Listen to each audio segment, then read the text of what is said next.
नांदेडच्या आलेगाव शिवारामध्ये भीषण अपघात झालाय। मजुरांना घेऊन जाणारा एक ट्रॅक्टर संपूर्ण ट्रॉलीसह विहिरीमध्ये कोसळला। या घटनेमध्ये 8 महिलांचा बुडून मृत्यू झालाय। अल्पवयीन चालक आणि विहिरीला कठडा नसल्यामुळे घात झाला। बघूयात या संदर्भातला हा स्पेशल रिपोर्ट।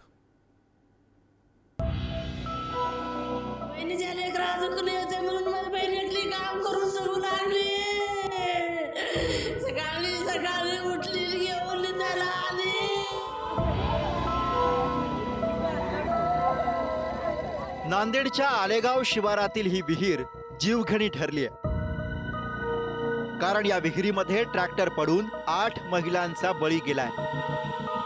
हळद काढणीच्या कामासाठी महिलांना घेऊन जाणारा ट्रॅक्टर थेट विहिरीत कोसळला आणि काही क्षणात होत्याचं नव्हतं झालं। अल्पवयीन चालक, 10 महिला आणि 1 पुरुष असे एकूण 12 जण होते। 80 फूट खोल विहिरीत हा ट्रॅक्टर कोसळला।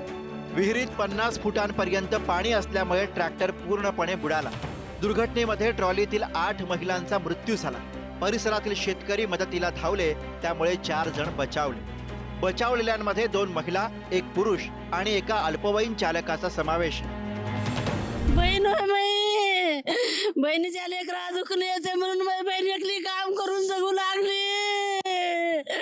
सकाळी उठली, घेऊन निंदायला आली। बोलणं कधी झालं होतं बहिणीसोबत? सकाळी झालं नाही। उठल्या कामाला आली। 3 मी घरी होतो। हे लागल्या पळू आलो जवळ करत माझ्या बहिणीचं नवा देवा। मी 2 महिन्याला वाचिलं, पूर्वबाई कांबळे आणि पार्वती गुरड। बरी सकाळी घटना कशी घडली, काय पाहिलं? 7:30 वाजता घटना घडली। हो, बरं ट्रॅक्टर कोसळलं हे कसं कळालं? तुम्ही ट्रॅक्टरमध्ये होते का? नाही, मी ट्रॅक्टरमध्ये होतो। मी वरच्या भीमात होतो। मी बघलं ना तिथून झडेल पण आवाज आला, बाया चिरकल्या। मी पळत आलो वरच्या बंडातून भीमावरच्या। तर तुमची महिला पण ट्रॅक्टरमध्ये होती। हो, त्यांना तुम्ही बघितलं तिथे आला? नाही बघितलं, दिसलं ते ट्रॅक्टर मधातच गेलं डायरेक्ट। टोटल आम्ही बाया सगळ्या त्याच्या सगळ्या 11-12 माणसं होतो। किती जणांना कळलं?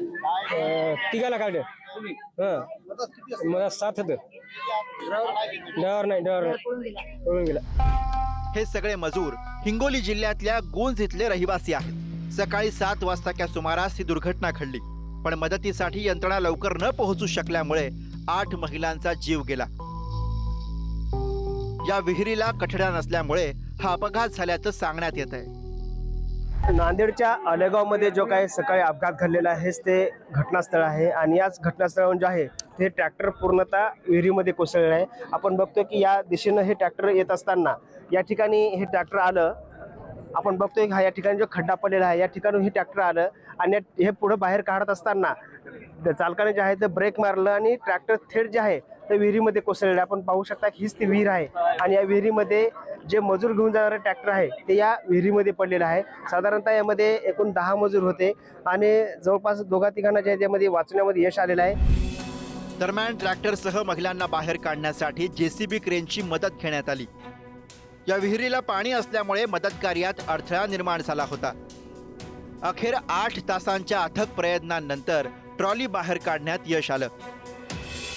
दरम्यान मृतांच्या कुटुंबियांना मुख्यमंत्री सहाय्यता निधीतून 5 लाख रुपये अर्थसहाय्य देण्याची घोषणा झाली आहे। विहीर काढणारा शेतकरी त्याचबरोबर प्रशासनही तेवढंच जबाबदार आहे असं मला वाटतं, कारण जेव्हा विहीर आपण काढतो प्रशासनाचे ज्या डिपार्टमेंटचे अधिकारी आहेत त्यांनी बघायला पाहिजे, लक्ष द्यायला पाहिजे की विहीर काढल्यानंतर त्या विहिरीला तटबंदी असणं आवश्यक आहे। आज जर त्या ठिकाणी तटबंदी असली तर ही घटना टळली असते असं मला वाटतं। जी घटना घडली ती अतिशय दुर्दैवी आहे। ज्या लोकांचा मृत्यू झालेला आहे त्यांना शासनाच्या वतीनं 5 लाख रुपये अनुदान देण्याचं त्यांच्या परिवाराला हे आपण घोषित केलेलं आहे आणि या घटनेची संपूर्ण चौकशी करून अशा प्रकारचे अपघात होऊ नये या दृष्टीने जे करता येईल ते करण्याचे आदेश दिलेले आहेत। या दुर्घटनेमधील मृत महिलांचं हातावर पोट होतं। यात कुणाची पत्नी, कुणाची आई तर कुणाची लेक होती। अल्पवयीन चालक आणि विहिरीला कठडा नसल्यामुळे त्यांचा नाहक बळी गेलाय। आपल्या देशात कसा किड्या मुंग्यांसारखा जीव जातो हे या निमित्तानं पुन्हा एकदा अधोरेखित झालंय। अजिंक्य घोंगडेसह संतोष भिसे, पुढारी न्यूज, नांदेड.